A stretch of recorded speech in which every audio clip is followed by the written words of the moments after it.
Welcome to the Voice Commands tutorial. This feature allows the user to trigger an action using their voice by saying a specific keyword. To specify a keyword, head to the Interactions tab, then click on Voice Commands.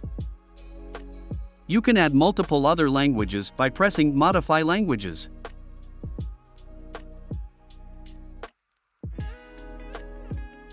Click on Add Command. Then give your command a name so it can be identified in the training builder later on. Next, start adding in your keywords that you want to say for each language.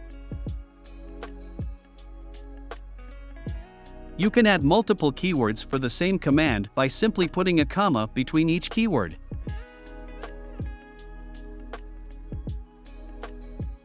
We will add another command for the dog to do.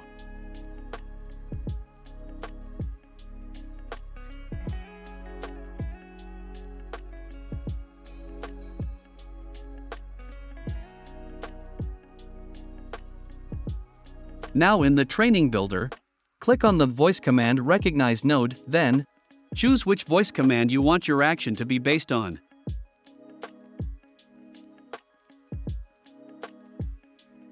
These are our nodes for our commands. When exporting your VR package and opening it in the viewer, you will see this window telling you to select a language. It may also ask you to download a language. Simply click on the icon and let it download. Sit. Shake.